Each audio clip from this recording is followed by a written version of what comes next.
जब हम राजनीति के बारे में सोचते हैं तो दिमाग में क्या आता है? वोट, चुनाव, पार्टियां, है ना? पर राजनीति इससे कहीं ज्यादा गहरी है। असल में ये किसी भी देश के सामाजिक ताने बाने से, मतलब समाज की बनावट से जुड़ी होती है। तो आज हम राजनीति को आकार देने वाली इन्हीं सामाजिक शक्तियों को समझेंगे। हम अक्सर राजनीति को चुनाव, पार्टियों और नेताओं तक ही सीमित मान लेते हैं। लेकिन सोचने वाली बात यह है कि क्या राजनीति बस इतनी ही है, या फिर हमारे समाज की जो गहरी सच्चाइयां हैं वो इसे कहीं ज्यादा पेचीदा बनाती हैं? इसी सवाल का जवाब ढूंढने के लिए हम 3 बहुत ही पावरफुल सामाजिक नजरियों से राजनीति को देखेंगे। ये वो 3 चीजें हैं जो भारतीय राजनीति की दिशा तय करती हैं: लिंग, धर्म और जाति। चलिए एक एक करके इन्हें समझते हैं। तो हमारी शुरुआत होगी लिंग यानी जेंडर के मुद्दे से। ये एक ऐसी सच्चाई है जो घर की चारदीवारी से शुरू होती है और इसका असर देश की सबसे बड़ी पंचायत यानी हमारी संसद तक दिखाई देता है। देखिए, इसकी जड़ में है श्रम का लैंगिक विभाजन। अभी कोई कुदरती नियम नहीं है, बल्कि समाज की बनाई हुई एक व्यवस्था है। इसके हिसाब से ये मान लिया जाता है कि भाई खाना बनाना, घर की सफाई, बच्चों की देखभाल, ये सब महिलाओं का काम है, और बाहर जाके पैसा कमाना वो पुरुषों का। अब सवाल ये उठता है कि राजनीति की बात करते करते हम घर के कामकाज पर क्यों आ गए? इसका जवाब बहुत सीधा है। अगर राजनीति सत्ता का खेल है तो ये खेल घर से ही शुरू हो जाता है। परिवार में पावर का जो बैलेंस होता है ना, वही तो राजनीति की पहली सीढ़ी है। और ये आंकड़े ये उस अदृश्य काम को सामने लाते हैं जिसके बारे में हम बात कर रहे थे। जरा देखिए, महिलाएं घर के कामों में औसतन 5 घंटे लगाती हैं, जबकि पुरुष सिर्फ आधा घंटा। इसका मतलब साफ है, भले ही महिलाएं बाहर कम घंटे काम करती दिखें, उनका टोटल काम अक्सर ज्यादा होता है। और ये वो काम है जिससे अक्सर गिना ही नहीं जाता। एक सर्वे के मुताबिक भारत में एक महिला औसतन हर दिन 7.5 घंटे से ज्यादा काम करती है, और वहीं एक पुरुष औसतन 6.5 घंटे काम करता है।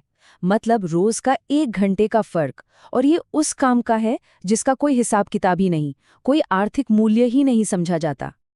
अब ये असमानता सिर्फ घर के काम तक सीमित नहीं है। इस चार्ट में देखिए, ये साफ दिख रहा है। पुरुषों की लिटरेसी रेट 76% है, जबकि महिलाओं की सिर्फ 54%। और जाहिर है, शिक्षा की ये कमी उन्हें अच्छी नौकरियों और राजनीतिक पदों तक पहुंचने से रोकती है।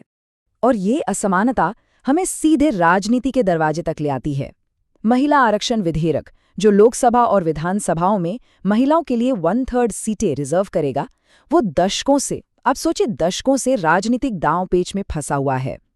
और नतीजा, महिला राजनीतिक प्रतिनिधित्व के मामले में भारत दुनिया के कई देशों से बहुत पीछे रह गया है। अच्छा, लिंग के बाद अब बात करते हैं दूसरी बड़ी सामाजिक शक्ति की, धर्म। राजनीति में धर्म एक दोधारी तलवार की तरह है। ये नैतिक मूल्यों का सोर्स भी बन सकता है और गहरे बंटवारे का कारण भी। महात्मा गांधी का मानना था कि राजनीति को धर्म से मिली नैतिक शिक्षा पर चलना चाहिए, पर यहाँ उनका मतलब किसी एक धर्म से नहीं था, बल्कि उन यूनिवर्सल नैतिक मूल्यों से था जो हर धर्म सिखाता है। लेकिन गांधी जी के विचार के एकदम उलट एक बहुत खतरनाक सोच है, सांप्रदायिकता। ये विचारधारा मानती है कि एक धर्म के लोगों के हित दूसरे धर्म के लोगों से न सिर्फ अलग हैं, बल्कि अक्सर उनके खिलाफ हैं। और बस यही सोच राजनीतिक टकराव की वजह बनती है।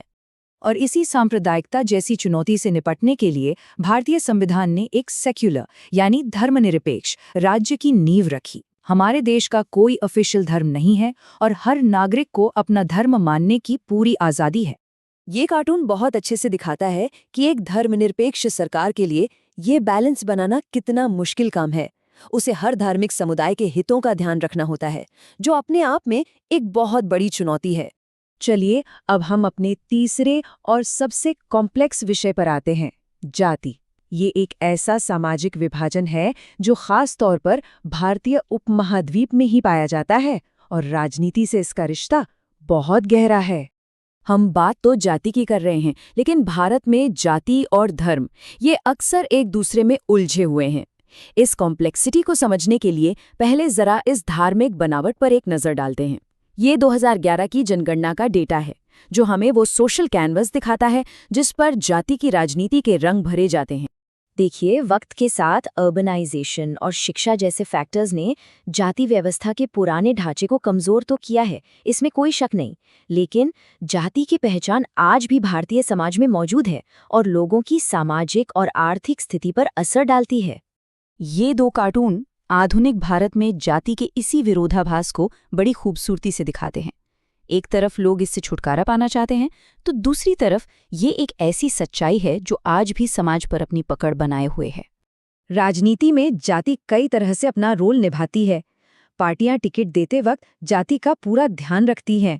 चुनाव प्रचार में जाति के नाम पर अपील की जाती है। लेकिन इसका एक दूसरा पहलू भी है जो अक्सर नज़रअंदाज हो जाता है। यही जाति दबे कुचले समूहों के लिए अपनी आवाज उठाने और अपने अधिकार मांगने का एक जरिया भी बनती है। तो क्या इसका मतलब ये हुआ कि राजनीति में जाति का जिक्र हमेशा लोकतंत्र के लिए बुरा है, या ये उन दबी हुई आवाजों को एक मंच भी देता है? ये एक बहुत ही मुश्किल सवाल है। तो लिंग, धर्म और जाति की इस पूरी चर्चा के बाद हम आखिरकार पहुंचते कहाँ हैं? इन सभी धागों को एक साथ कैसे जोड़ा जाए? यहाँ सबसे ज़रूरी बात जो समझने की है वो ये है कि इन सामाजिक बंटवारों का राजनीति में दिखना लोकतंत्र की कोई कमी या फेलियर नहीं है, बल्कि ये इसका एक स्वाभाविक हिस्सा है। असल में ये लोकतंत्र के लिए फायदेमंद भी हो सकता है जब ये हाशिए पर पड़े समूहों को अपनी बात रखने का मौका देता है। तो असली चुनौती इन विभिन्नताओं को खत्म करना नहीं, बल्कि इन्हें मैनेज करना है। इन्हें इस तरह से संभालना है कि ये समाज को तोड़ने के बजाय उसे और मजबूत करें। और यही आज का सबसे बड़ा सवाल है। कोई भी लोकतंत्र ये कैसे पक्का करे कि पहचान की राजनीति उसे कमजोर नहीं बल्कि मजबूत बनाए।